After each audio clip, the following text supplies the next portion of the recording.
अजीम नियामत को छोड़कर एक झूठी मोहब्बत के चक्कर में वह अपने ईमान को बालाए ताक रखकर उसके मजहब को इख्तियार करती है। ऐसा क्यों होता है मेरे मोहतरम दोस्तों? ऐसा सिर्फ और सिर्फ आइए बिला किसी तमहीद व ताखीर के मैं बड़े अदब एहतराम के साथ जनाब हजरत मौलाना सलमान कासमी साहब मुआविन ऑर्गेनाइजर जमीयत उलमा बिहार से मुल्तमिस हूँ कि आप तशरीफ लाएं और अपने मवाइज़ हसनात से हम सामाईन को मुस्तफ़ीज़ फरमाएं।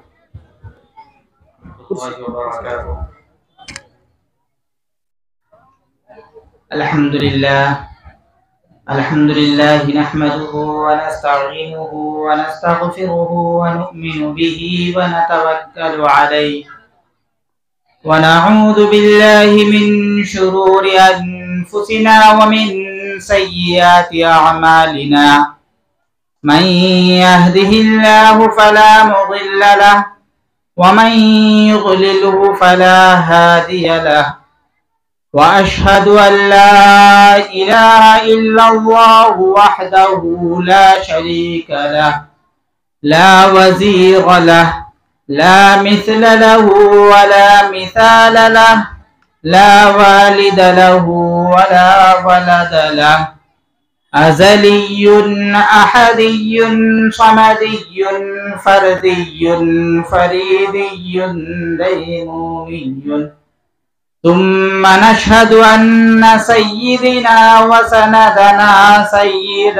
सादातिना सय्यिद इबादातिना शफीअना करीमना तबीबना महबूब रब्बिना तबीब कुलूबिना तबीब अरवाहिना मुर्शिदना मखदूमना क़ाइदना क़ुदवतना आलाना व औलाना व मुहम्मदिन बारिक व सल्लिम। अम्मा बाद फ़अऊज़ु बिल्लाहि मिनश शैतानिर रजीम। बिस्मिल्लाहिर रहमानिर रहीम।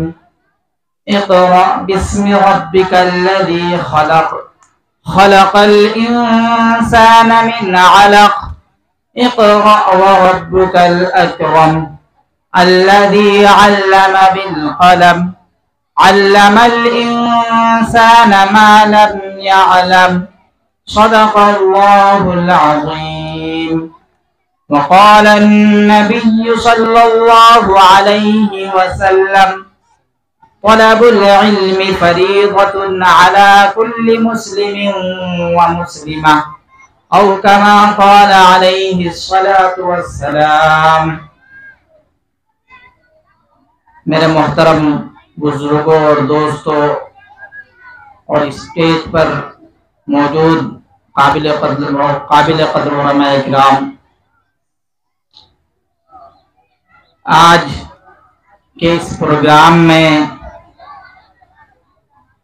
हम लोगों की हाज़िरी जमीयत उलमाए हिंद के अकाबिर की फ़िक्र और उनकी सोच और उनके ख्वाब की तकमील और उनका पैगाम आप तक पहुँचाने के लिए हाज़िरी हुई है।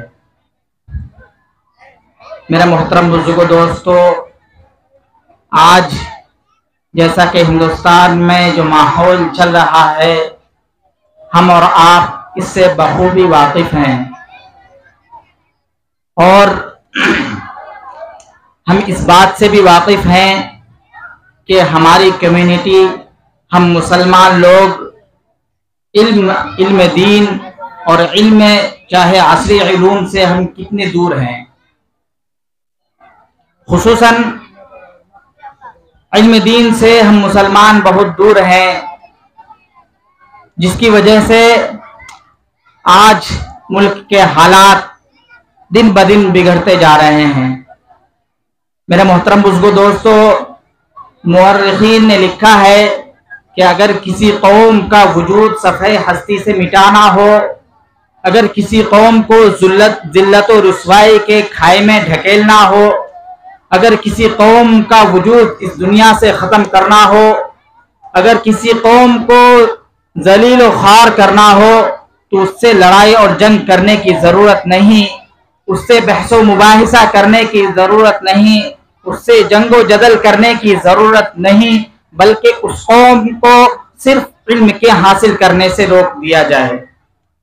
अगर हम किसी कौम को इल्म दीन के और इल्म के हासिल करने से रोकने पर कामयाब हो गए तो वह कौम खुद ही जलील और खार हो जाएगी। उस कौम का नाम और निशान मिट जाएगा, उस कौम का वजूद सफ़े हस्ती से मिट जाएगा। वह कौम जिल्लत और रिसवाई के गहरी खाई में जाकर गिरेगी। इसलिए मेरे मोहतरम बुजुर्गों, दोस्तों, वही मुसलमान जिन्होंने हिंदुस्तान में तकरीबन 800 साल तक हुकूमत की, आज उन मुसलमानों का हाल यह है कि वो गुलामी से भी बदतर जिंदगी गुजार रहे हैं। इसकी क्या वजह है? क्या हमने कभी इस पर गौर किया? मेरे मोहतरम बुजुर्गों, दोस्तों, हम और आप सिर्फ और सिर्फ खानदानी मुसलमान हैं। हमने कभी दीन को न समझा, न सीखा, न पढ़ा। हमने दीन को सीख कर तो ईमान नहीं लाया, लेकिन ईमान खानदानी मुसलमान होने की वजह से, एक ऐसे घराने में पैदा होने की वजह से हम मुसलमान तो हो गए, लेकिन हमने मुसलमान होने के तकाजे को नहीं समझा। हमें पता ही नहीं कि हमारा रब कौन है, हमें अल्लाह तबारक व तआला पर किस तरह का ईमान रखना चाहिए, उन पर हमारा यकीन कैसा हो, किन किन चीजों पर ईमान लाना जरूरी है, फरिश्ते कौन है, अल्लाह के रसूल सल्लल्लाहु अलैहि वसल्लम क्या है, उनके साथ हमारा क्या अकीदा होना चाहिए, उनके सीरत तय्यबा क्या है, उनके अखलाक हसना क्या है, उनकी तालीमात क्या है, उन्होंने मुसलमानों को किस चीज की तालीम दी, और मुसलमान अगर नबी पाक सल्लल्लाहु अलैहि वसल्लम की सीरत पर अमल करेंगे तो इससे इसको क्या फायदा होने वाला है, इससे इसको क्या नफा होने वाला है, इन चीजों का हमें इल्म नहीं है। अंग्रेजों ने जब हिंदुस्तान पर कब्जा किया और फिर उसने हिंदुस्तान में सबसे पहले एक कॉलेज का क़याम किया, उसके बाद वो बरतानिया वापस जाकर वहां के दारुल अवाम में उसने ये ऐलान फख्रिया लफ्जों में कहा कि आज मैं हिंदुस्तान में एक ऐसे इदारे की बुनियाद डालकर आ रहा हूं कि उस इदारे में पढ़ने वाले बच्चे तो हिंदुस्तानी होंगे, वो मुसलमान होंगे, उनकी रंगोरस मुसलमानी होगी, लेकिन उन बच्चों की सोच, उनकी फिक्र, उनकी तहजीब, ये तमाम की तमाम चीजें मगरिबी तहजीब होगी, उनकी सोच अंग्रेजों के मुताबिक होगी। और आज वही सब कुछ हो रहा है। मेरे दोस्तों, हिंदुस्तान की सर्वे रिपोर्ट के मुताबिक जो बच्चे मदरसों में पढ़ते हैं या किसी इस्लामी दरसगाहों में पढ़ते हैं तो उनकी तादाद सिर्फ 4% है। बाकी के 96% बच्चे ऐसे हैं जो या तो स्कूलों में पढ़ते हैं या कॉलेजों में पढ़ते हैं या यूनिवर्सिटियों में पढ़ते हैं या वो खेतों में काम करते हैं या होटलों में काम करते हैं। मेरे मोहतरम बुजुर्गों, दोस्तों, जिस तरह हमने इन 4% बच्चों के पढ़ने के लिए अच्छे से अच्छे मदारिसों का इंतजाम किया और अच्छे से अच्छे दीनी दरसगाहों का इंतजाम किया, इसी तरह जो 96% बच्चे जो हमारे मदरसों में नहीं आ रहे हैं, जो हमारे दीनी दरसगाहों में नहीं आ रहे हैं, जो हमारे मकातिबों में नहीं आ रहे हैं, उनके ईमान की हिफाजत करना हमारी जिम्मेदारी है। अल्लाह के प्यारे हबीब जनाब मोहम्मद अरबी सल्लल्लाहु अलैहि वसल्लम की हदीस है, कुल्लुकुम राइन व कुल्लुकुम मसऊलुन अन रइयतिही, कि तुम में से हर शख्स निगरां है और उससे उसके बारे में, उनके रइयत के बारे में सवाल किया जाएगा। मेरा मोहतरम बुजुर्गों, दोस्तों, मेरे कहने का मतलब हर चीज ये नहीं है कि आप अपने बच्चों को स्कूलों में न पढ़ाएं, आप अपने बच्चों को कॉलेजों में न पढ़ाएं, आप अपने बच्चों को डॉक्टर और इंजीनियर न बनाएं, आप अपने बच्चे को आला से आला ऑफिसर न बनाएं, आप अपने बच्चों को तमाम चीजें बनाएं, आप अपने बच्चे को डॉक्टर बनाएं, आप अपने बच्चे को इंजीनियर बनाएं, आप अपने बच्चे को आला से आला ऑफिसर बनाएं, आप अपने बच्चे को कलेक्टर बनाएं, आप अपने बच्चे को पायलट बनाएं, आप अपने बच्चे को तमाम चीजें बनाएं, लेकिन सबसे पहले आप अपने बच्चे को मुसलमान बनाने की फिक्र करें। और मैं आपको यह भी नहीं कहता कि आप अपने बच्चे को मुसलमान बनाने के चक्कर में पहले 14 साल तक या 15 साल तक या 18 साल तक उसको सिर्फ मदरसे में डालकर रखो। मैं हरगिज़ ये नहीं कहता, बल्कि आप अपने बच्चे को असली तालीम के साथ साथ कम से कम एक घंटा मकतब में जरूर भेजें। आज जैसा कि आप बोर्ड में देख रहे हैं कि हमारे बोर्ड में मुनज़्ज़म मकतब लिखा हुआ है।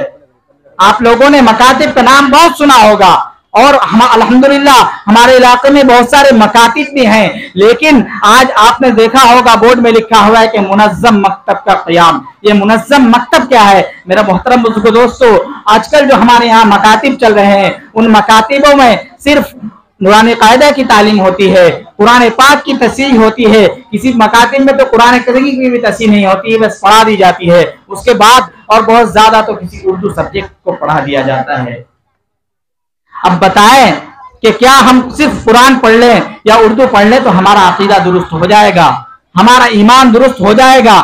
हमने जब रसूल की तालीमात को सीखा ही नहीं, हमें पता ही नहीं कि किन किन चीजों पर ईमान लाना जरूरी है। फरिश्ते कौन है, मलाइका कौन है, अल्लाह के रसूल कौन कौन है, अल्लाह के कितने नबी हैं, किन पर ईमान लाना चाहिए, किन पर ईमान नहीं लाना चाहिए, इन तमाम चीजों को अगर हमने पढ़ा ही नहीं, इनको समझा ही नहीं, तो उस पर अमल पैरा कैसे होंगे मेरे दोस्तों? इसीलिए जो मुनज़्ज़म मकातिब हैं, इन मकातिबों में सिर्फ आपको कुरान नहीं पढ़ाया जाएगा, सिर्फ आपको उर्दू नहीं पढ़ाया जाएगा, सिर्फ आपको नूरानी कायदा नहीं पढ़ाया जाएगा, बल्कि इन मकातिबों में आपको कुरान के साथ, आपको नूरानी कायदा के साथ, आपको उर्दू पढ़ाने के साथ आपको आपके अकायद को दुरुस्त किया जाएगा, आपको मसाइल से आरास्ता किया जाएगा, आपको सीरत रसूल सल्लल्लाहु अलैहि वसल्लम की उस्वे हसना से हसना की तालीम दी जाएगी, आपको आपकी तरबियत की जाएगी, आप सल्लल्लाहु अलैहि वसल्लम की सुन्नतों को सिखाया जाएगा, उस पर अमल करने की अमली मश्क कराया जाएगा। एक बच्चा आपके मकतब में आएगा, उसको सिर्फ वुजू की सुन्नतें नहीं सिखानी है, बल्कि उसको उस पर अमल करा के उसको अमली मश्क करके दिखाना है। उस्ताद साहब एक लोटा में पानी भर के उसको वुजू करके दिखाएंगे, फिर उस बच्चे से कहेंगे कि अब तुम वुजू करके दिखाओ। जिस तरह हमारे हुजूर पाक सल्लल्लाहु अलैहि वसल्लम ने सहाबे किराम रिज़वानुल्लाहि ताला अलैहिम अजमाइन को तरह तरह से मश्क करके दिखाया था। मेरा मोहतरम बुजुर्गों दोस्तों, अगर आज हम दीन की तालीम को फैलाना चाहते हैं, दीन को फैलाना चाहते हैं, दीन की इशाअत करना चाहते हैं, दीन की दावत घर घर पहुंचाना चाहते हैं, तो इसके लिए जरूरी है कि हम अपने इलाके में मकातिब का जाल बिछा दे, वरना हम दीन को पहुंचाने में हरगिज कामयाब नहीं हो सकते। हमारे अकाबिरों का शुरू से ही ये मिशन रहा है कि उन्होंने जहां भी दावत को फैलाना चाहा, जहां भी इस्लाम की इशाअत करना चाहे, वहां पर मकातिब का जाल बिछा दिया। चुनाच बानी तबलीग हजरत मौलाना इलियास साहब रहमतुल्लाह अलैह के हालात में लिखा है कि उन्होंने जब मेवात से दावत और तबलीग की काम की बुनियाद डाली, दावत और तबलीग की डाकबेल डाली, तो उन्होंने वहां के लोगों को और वहां के बच्चों को लेकर पहले उन्हें दीनी तालीम दी, उन्हें दीनी तालीम से आरास्ता किया, उन्हें उसवे हसना से आरास्ता किया, उन्हें अकायद और मसाइल सिखलाए, उन्हें दीन की अहमियत समझाई, उन्हें अल्लाह और रसूल से मोहब्बत उनके दिल में डाली। उसके बाद उन बच्चों को दावत और तबलीग के लिए मेवात के इलाकों में भेज दिया।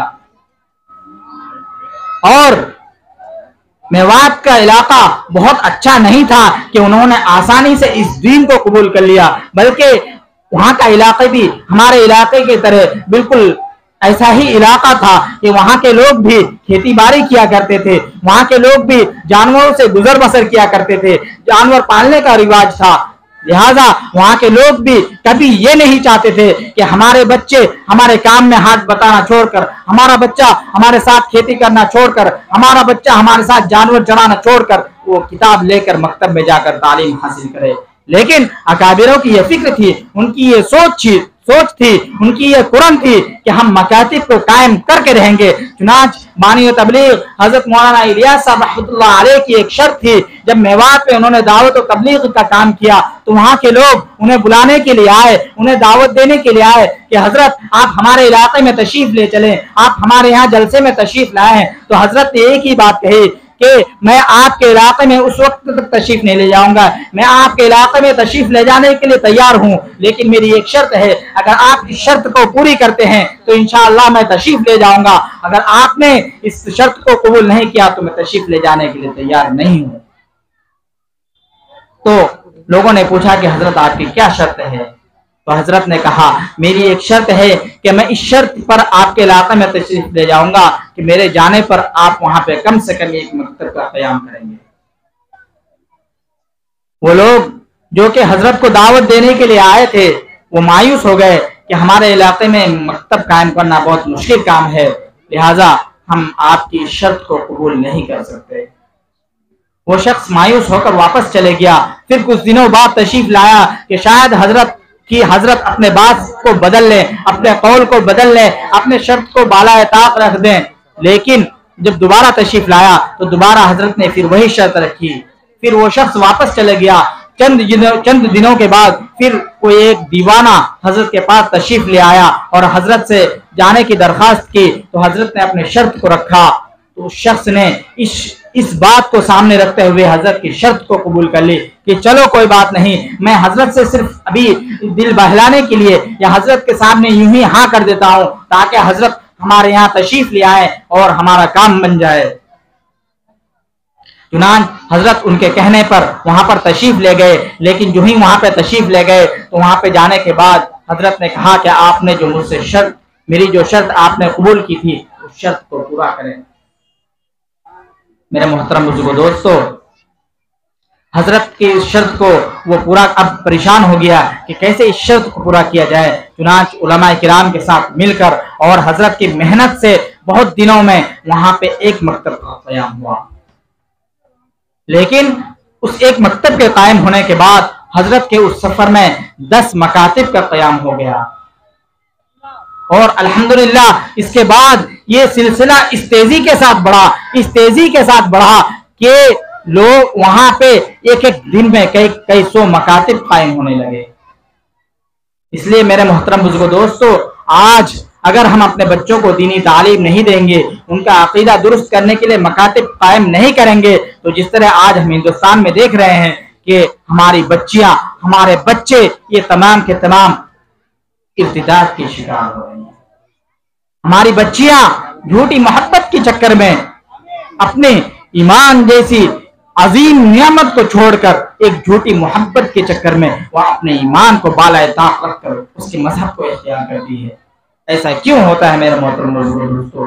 ऐसा सिर्फ और सिर्फ इसलिए होता है कि जब हम किसी चीज की कीमत को नहीं जानेंगे, किसी चीज की अहमियत को नहीं जानेंगे तो उसकी कदर नहीं कर सकते। किसी चीज की कदर करने के लिए जरूरी इस बात की है कि पहले हमें उस चीज का इल्म हो, उस चीज की अहमियत का इल्म हो। अगर हमें उस चीज की अहमियत का इल्म होगा तो हम उसकी हिफाजत करेंगे। अगर उसकी अहमियत का इल्म नहीं होगा तो हम उस चीज की हिफाजत भी नहीं करेंगे और ना उसको हासिल करने की कोशिश करेंगे। मिसाल के तौर पे अगर आपके सामने आप एक छोटा सा बच्चा को लाएं और उसके सामने एक चॉकलेट और एक सोना का टुकड़ा पेश करें और फिर वो बच्चा के सामने जब पेश करेंगे तो देखेंगे आप कि वो बच्चा उस सोने के टुकड़े को नहीं लेगा बल्कि एक चॉकलेट को ले लेगा। जबकि सोना इतना कीमती है कि अगर उसने उस सोने के टुकड़े को चुना होता तो सोना के टुकड़े को चुनने की वजह से उस जैसे हजारों टॉफियों की वो ढेर लगा सकता था। लेकिन उसको उस सोने की अहमियत का पता नहीं होने की वजह से वो शख्स उस सोने को छोड़कर टॉफी को वो बच्चा अपनाएगा। इसलिए मेरे मोहतरम बुजुर्गों, दोस्तों, हम फिक्र करें कि अपने बच्चे को दीन की अहमियत, ईमान की अहमियत को समझाएं ताकि वो बच्चा अपने ईमान की हिफाजत कर सके, अपने ईमान को बना सके और अपने ईमान पर बरकरार रख सके। मैं इस शेर के साथ अपने तकरीर को खत्म करता हूँ कि सोती हुई कौमें जाग उठी, बेदार मुसलमान सोता है। सोती हुई कौमें जाग उठी, बेदार मुसलमान सोता है। गहवारा कल्ब मोमिन में अब जज्बे ईमान सोता है। आखिर दावाना अल्हम्दुलिल्लाह। बहुत बहुत शुक्रिया दोस्तों, आपने फुल वॉच पूरा वीडियोस देखा और वीडियोस आपको पसंद आया होगा। पसंद आ जाए तो अपने दोस्तों में ज़रूर शेयर करें और लाइक करें, सब्सक्राइब करें और मेरी हौसला अफजाई फरमाएं। शुक्रिया, जज़ाकल्लाह। अल्लाह तबारक व तआला आपको दोनों जहान में कामयाबी अदा फरमाए, शाद व आबाद रखे। फिर मिलते हैं नेक्स्ट वीडियोस में और एक अच्छी और शानदार वीडियोस आपके लिए लेकर हाजिर होऊंगा। तो इजाज़त दीजिए, फिर मिलते हैं दूसरी वीडियोस में। अस्सलामु अलैकुम व रहमतुल्लाहि व बरकातुहू।